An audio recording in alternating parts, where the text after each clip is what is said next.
appreciate the chance to be here and address you today. Note that my council member, Councilor Adams, is here as well.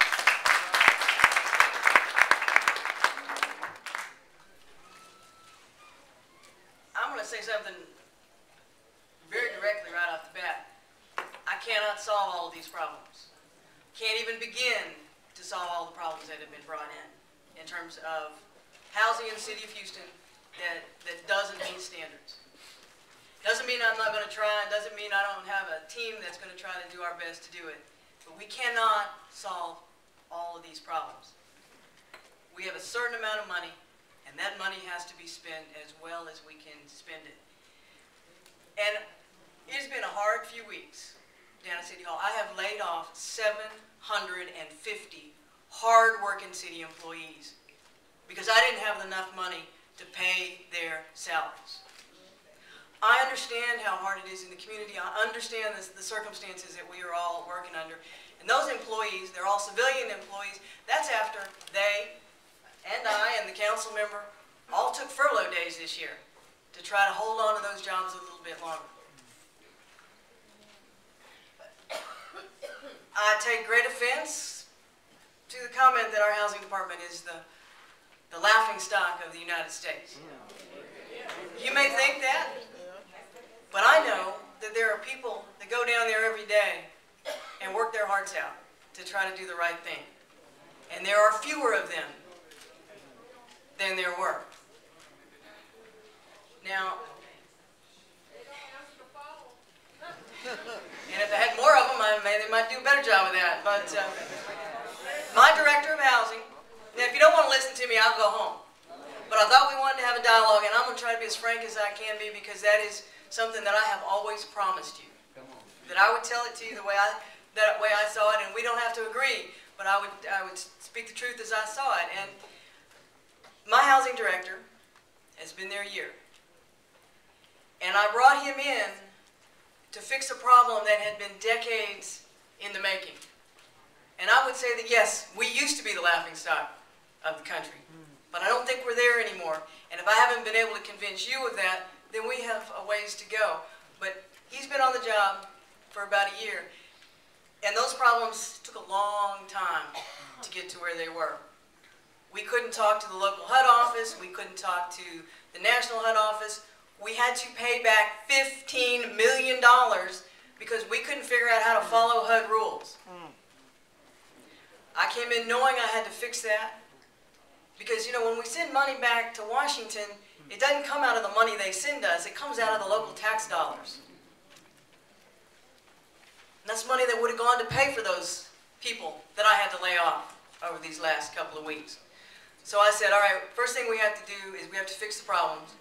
We have to repair our relationship with HUD, and we have to get the right people in the right places who understand what the rules are and make sure that we follow them. I got to clean the kitchen before I can cook. And we have been spending some time cleaning the kitchen, and I understand that the frustration. And we are just getting to the part where we can start cooking. Now, I understand that Ike was 3 years ago. And the first couple of years of this program was not under my control, nor any of the senior leadership that now is over there in the housing department. And once we worked through the problems, we looked at what we had, and we had a backlog of 2,300 properties that were damaged and wanted assistance. The decision was made, again, long before I got there, and I don't know that I would necessarily, I'm going to argue about whether it was the right decision or not. It was made by the previous administration that we would take the bulk of this money and we would spend it on multifamily properties. Because that allows us to house more people faster. And I understand that home ownership is the key to the American dream, and home ownership, if you have invested, you want to hold on to that investment, and it's trying to weigh your investment in your homes and the ability to give safe, quality housing to more people. And the decision was made that we would put the bulk of that money into multifamily housing, and we have done that, and we have provided better quality housing for many, many people who were displaced by that hurricane. And we have been aggressive in trying to take out the worst of the worst damaged apartment complexes so they stop dragging down neighborhoods. But there is, or was, I believe $9.4 million set aside for single family. And guess what? When my leadership team, and they're here, they're not ashamed to come face you. My leadership team in the housing department is here. And when they came in and they discovered that, yeah, there was that $9.4 million and it hadn't been spent. So then they had to figure out what they needed to do to get it done. And it turns out they had another set of problems, and that is the problems with our relationship with the state and the fact that we didn't have any rules of how to spend that money. And I said, we're not going to get in a situation again where we spend it wrong and then the taxpayers of Houston have to send it back. So get it right. Now, right now, we have enough money to repair approximately 242 of those 2,300 homes that said that they were damaged in Ike and need response. 44 of those properties are going to be launched by the end of June. 242 of those properties are going to be repaired next year. And ma'am, you spoke very eloquently. I don't know whether your property is eligible to be repaired or not. Because, I know everybody wants to complain about filling out government forms. It's a 13-page form. It's not my form. It's the state form. And there are a lot of rules and requirements on there. And for a change, we're going to follow the rules and requirements so we don't have to send the money back. And we're trying to find that sweet spot between making sure we don't mess something up and getting the projects out the door. Now, we're going to do our best. I also heard the comment about, well, we want folks in the neighborhoods that are affected to get these jobs. And I agree. But I'll tell you that one of the problems that we had to deal with is that we had to weed out the bad guys in our contracting program. I bet there are folks of you here in the room who had us come and repair. I know the council members seen that, where the city paid for repairs, they were shoddy repairs, they left them half done, they fell apart as soon as they drove away. So then we had to go out and figure out which contractors did that had been on the payroll for a while, bar them from participating.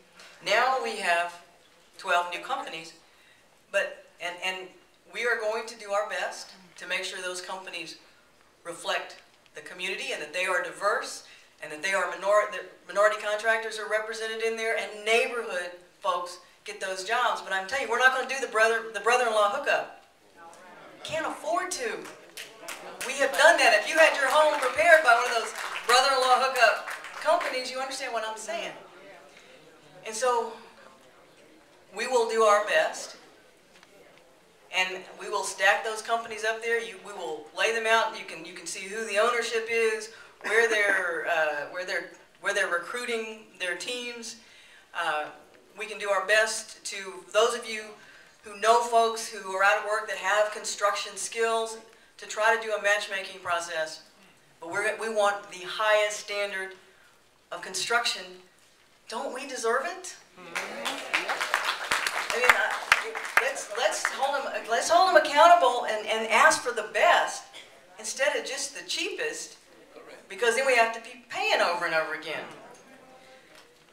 Now, I will say that one of the things that we have not done well, and I've been in office a year and a half now, and as I said, Jim Noteware, who's the tall, bald guy in the middle, has been on the job a year.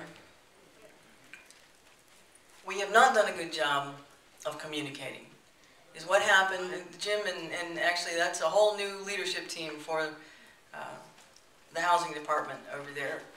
And they went into they kind of went into the bunker. And were so focused on cleaning up the problems that they forgot that they needed to do a better job of communicating with the folks that actually needed to receive the services. And I will own that, and I will apologize for that. We have to do a better job of telling you exactly what we're doing, why we're doing it, how we're doing it. We must communicate better, and we need to do that. I will commit to continuing to come back to the community, and if you want to fuss about how we're doing, you can fuss about how we're doing. If you want to sit down and work on how can we do it better, we will work on how to do it better. And I'm not going to put an oversight committee over the housing department. They work for me. They don't have civil service protection. They don't have any protection other than my good opinion of the work that they do. And I intend to hold them accountable. And I have given them the space to get to this point. And I have given them the authorization to blow the doors off going forward to try to get stuff out on the ground. But they're going to do it right. And they know that. But in terms of communication, regular meetings with our stakeholder groups, we can actually do that. And we should do that, and we can do that better.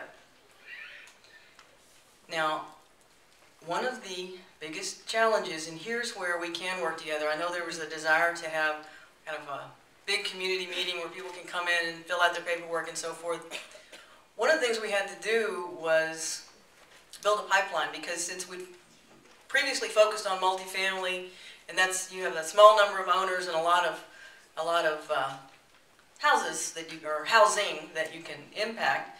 Now we've got a lot of owners, and they're bringing in their financial documents, their tax returns, even their child support paper. All of that has to come in.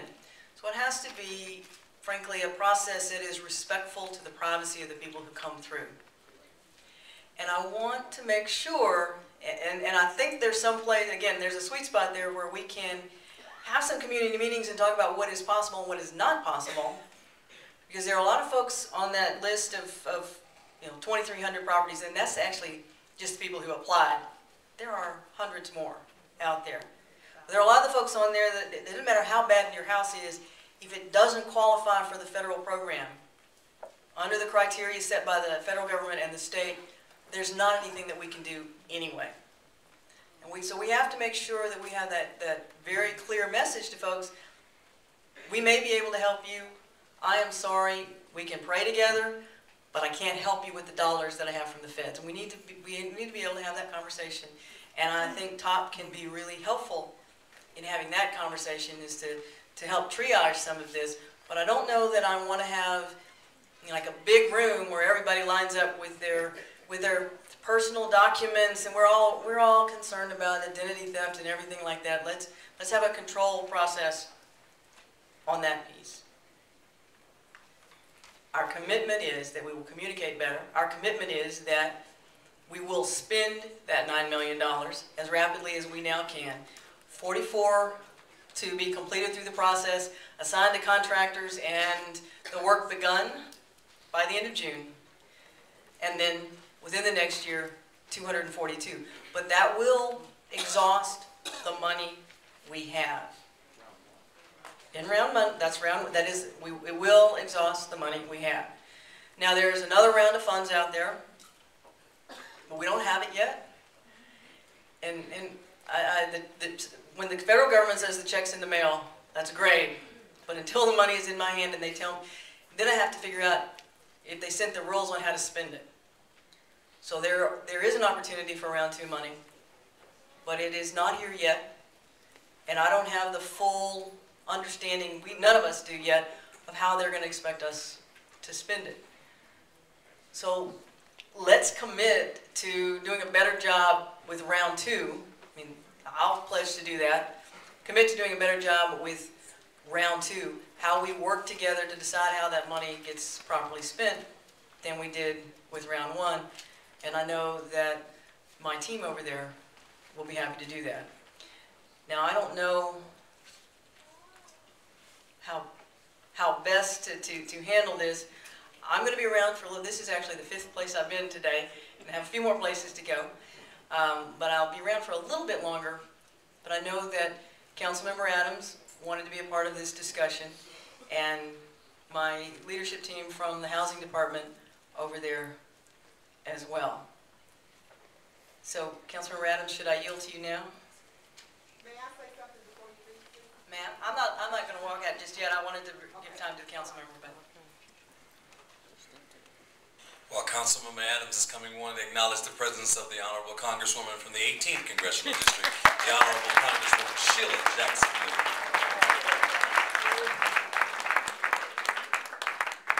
First of all, I just want to say good afternoon to everybody and thank all of you for being here and the top organizers in every committee. I want to just commend Mayor Parker and the leadership team. And many of you, if you watch me, I'm going to speak up for what is right and I'm going to speak up for what is wrong. And so, but in this particular issue, I do have to commend Mayor Parker because I'm not the one to pass the buck and blame somebody else. To blame, to say, well, we need to blame somebody before she got here or she didn't do enough. That's not why we're going to be here today. We're here to make sure that we come up with the solutions to be able to solve the problems that's beforehand. And one thing I can publicly do is to commend the housing department for what they're trying to do with the mayor's leadership and revising the old and coming up with some new changes so it will work, and it is working. And one of the things that I just want to share, and I was looking for Chris Butler because I wanted to make sure he was here, because Chris and I, we had this similar conversation about some of the issues that you all are speaking about today. Some of the issues that you were talking about, the hurricane workshop and things like that, and case managers. Because I think you've already hired, Chris, or you are hiring the additional case managers. How many? 4 more people. We just hired 40 people. Right, and see, that's the vision that the mayor is saying, because we didn't want people to come back and say, well, no one is answering the phone. We've heard that. So what we come to do and what the mayor's done, say, if this is what the issue is going to be, why we can't hire more people, and that's what they have done.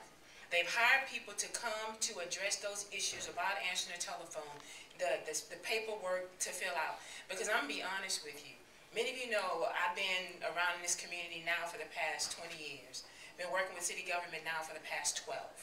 One of the biggest issues that I found prior to being elected is seeing our senior citizens and those who qualify for home repair to have the city to come back and have to repair $15,000 to $20,000 more of work for money that has already been paid for almost $20,000 that someone did not know what they was doing. And I'm gonna tell you what the problem was. When she used the uncle hookup, she used that just to describe a relationship that we think that was going on. We're not thinking that an uncle hired a relative. We're talking about someone, you know how y'all say don't hire the shade tree mechanic? Don't hire the shade tree construction worker. Because what has happened is that when the city hires a contractor to go out there and then instead of them getting the necessary permits that they need to do the work, it comes back that the roof was not done. They just put the shingles on top of the roof. When they went underneath to fix the plumbing, they did not use the appropriate piping to connect the water pipes together. When they go in and they say, oh, they installed the commode, well, I hate to say it, but when people sat on the commode, it wobbled and didn't hold up. This is something that we're trying to change because this is what has happened in the past. We can't go back to the past. We can just move on toward the future, and that's what we're doing with this administration and the new direction of the housing and the transition that they've done. And I'm asking you to be patient because I'm on them. When you're talking about an oversight, out of respect for Mayor Parker, she's the mayor of the city. I work for you. So that means the council, we the oversight committee. So when they don't do what they're supposed to do in a respectful way, we will go to them and say, wait a minute, something is not acting right, but we will let the mayor know what's going on. So we can know, so we can represent you the best way that we can.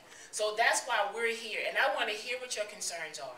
If you talk about a foundation, one thing that I noticed that a lot of people would do, they would throw stuff our way and say, well, you all need to do this, you all need to do this. I say, if you want to do it, come work with me and let's do it together because this is your idea. So I cannot put your idea on paper. You have to come work with us so we can work together to bring the idea to fruition. So the only way we can do that is to work together to build a strong foundation, and this is what this administration is trying to do. In order to do that, we have to move forward to a new way on the way she's operating with funding, because we don't want any money to go back. Right. Too much money has gone back. I can say since the time I've been working in city government for the last 9 years. Just about every other term, money has been returned back. We can't have that anymore. We can utilize that money. No way we can say we didn't have enough people to serve. That's not accurate. Because there's a lot of people can serve the emergency home repair funding. We still have blue roofs. It should not be. But we need to find out why. And I'm being honest with you guys. Every blue roof you see is not because the city of Houston didn't try to help or people to get insurance money.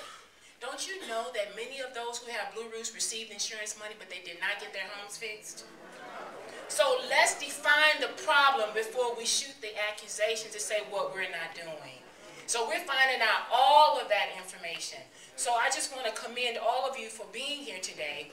My wonderful leadership that's right here in Sunnyside. I think I can't do a lot, nothing without her. But I just want to come in and stand here and support the administration on what we're trying to do as a team. But we need you in a collective way to help us do that. Can we agree on that? Yeah. Thank you so much. Thank you.